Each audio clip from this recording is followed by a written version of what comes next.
This is the picture that everybody likes to talk about. And there's Sean Connery there with about 6 of these Bond girls.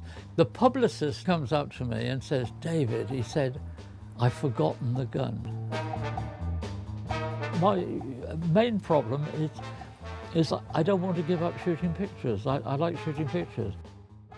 At 91, renowned photographer David Hurn wondered what to do after a lifetime capturing world events and its stars. As I got a bit older, I kept thinking, what can I keep doing that I know I'll be able to keep doing till I conk it? And so I suddenly thought, if I become the village photographer, and if I fall over, somebody who knows me will pick me up. You know, it is as simple as that.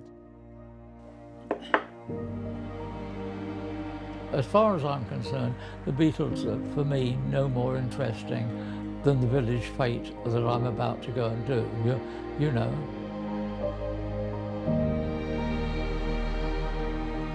I'm the editor for the Tintern News, and every month we use one of David's photos on our cover. They don't come up to him and ask for his autograph. They probably ought to. Dick Lester asked me to do the Beatles.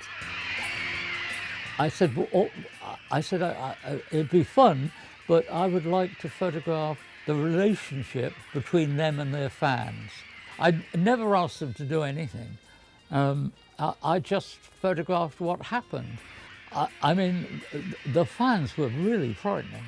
The thing that amazes me most about the Beatles is how they got through the whole thing. I mean, I was just a photographer and I was scared stiff most of the time. You know, they would have pinched every bloody bit of clothing, etc. Might have made a fun picture, but, you know, they could have killed people. They were that fanatical. This is the picture that everybody likes to talk about. The publicist comes up to me and says, "David," he said, "I've forgotten the gun." And there's Sean Connery there with about 6 of these Bond girls. So I said, well, I've got a gun, but it's an air pistol, so nobody here will know the difference. So we went ahead and shot Sean Connery with his air pistol. And it stuck.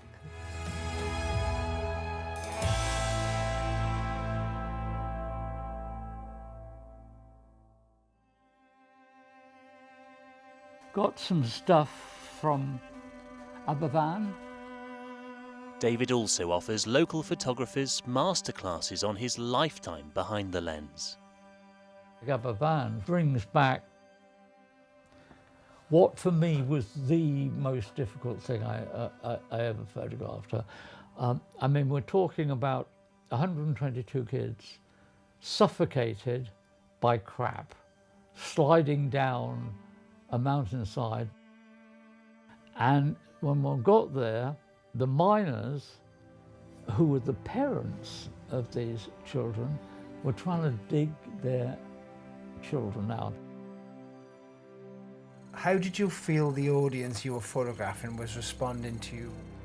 They're saying, "We don't want you there," and you knowing that you have to be there because it needs to be documented that this actually happened. Encouraged by the Polish scene, the Hungarians began a heroic bid for freedom with a fight. The adventure of a revolution almost 70 years ago started David's career. When I got to Hungary, I knew nothing about photography. I was working with a camera that I didn't even know how to put the film in the background properly. It happened that I befriended Life magazine journalists there, and so I just hung around with them.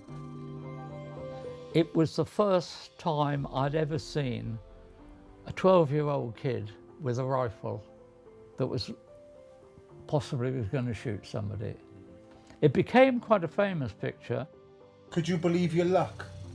Well, I don't believe in luck as much. I think that most of the time luck is something that you make. David's wisdom comes at a price, helping clear his garden. As you can see, we're in David's very overgrown garden right now, and I'm telling you that it is worth every thorn in my hand and bubble stinging on my leg as a payoff to have been able to spend time and look through David's archive with him this morning. Man, he's been there, done it, and got the t-shirt, that's what I can say. And that is your payment for my wonderful, for my wonderful information I've been giving you.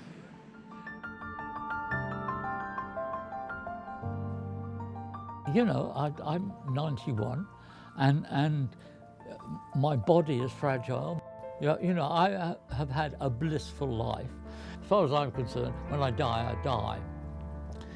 What I feel I do have, which is an enormous advantage, is that I happen to do something which leaves something behind afterwards.